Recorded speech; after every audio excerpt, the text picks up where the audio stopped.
Joint sentences with noun clause using how. আজ আমরা জেনে নেব হাউ দিয়ে কিভাবে নাউন ক্লজ গঠন করব এবং সেন্টেন্স জয়েন করব। দুটি সেন্টেন্স কিভাবে জয়েন করব দেখে নাও। হাউ মেথড বা ওয়ে। হাউ কি বোঝায়? মেথড কোনো পদ্ধতি বা কোনো উপায় বোঝায়, অর্থাৎ কিভাবে কাজটি করা হয় এটি বোঝায়। এক্সাম্পল দেখো, হি became so successful in a way it is a mystery. দেখো, সে কোনোভাবে সফল হয়েছিল, এটা একটা রহস্য। এটা বলতে কোনটা, সে কিভাবে সফল হয়েছিল।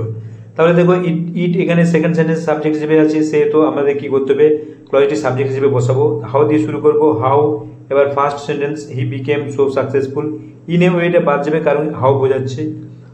এবার দেখো ইজ, ইট উঠে যাবে, ইট কারণ ফার্স্ট সেন্টেন্সটিকে নির্দেশ করেছিল। ইট উঠে যাচ্ছে, ইজ এ মিস্ট্রি। দেখো, how he became so successful এটি নাউন ক্লজ, ইজ ভার্বের সাবজেক্ট হিসেবে বসেছে।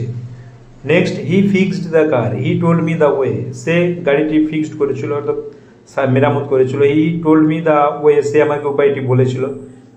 অর্থাৎ সে কি বলেছিল? দ্য ওয়ে বলতে হাউ বোঝাচ্ছে কোনটি না, হাউ কিভাবে সে ফিক্সড কারটি ফিক্সড করেছিল এখানে। তাহলে হি টোল্ড মি ও দ্য ওয়ে জায়গায় আমরা কি বসবো? হাউ। হাউ এবার first sentence he fixed the car, এখানে how he fixed the car এটি নাউন ক্লজ। দেখো কার পরে বসেছে, এখানে অবজেক্টের পর বসেছে, object of a verb. How he mixed the car, fixed the কার।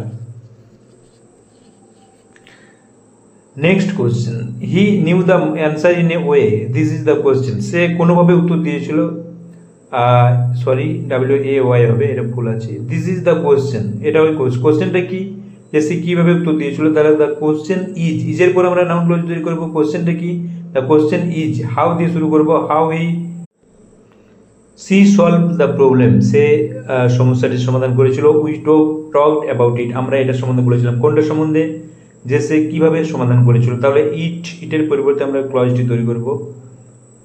ইটের পর ইট মানে ফার্স্ট সেন্টেন্সটিকে নির্দেশ করছে যে কি সম্বন্ধে, যে কিভাবে সে সমস্যাটি সমাধান করেছিল। উই টকড অ্যাবাউট, হাউ দিয়ে শুরু করব, how she solve the problem. এখানে দেখো how she solve the problem কার পর বসেছে? অ্যাবাউট এর পর, অর্থাৎ অবজেক্ট অফ এ প্রিপোজিশন।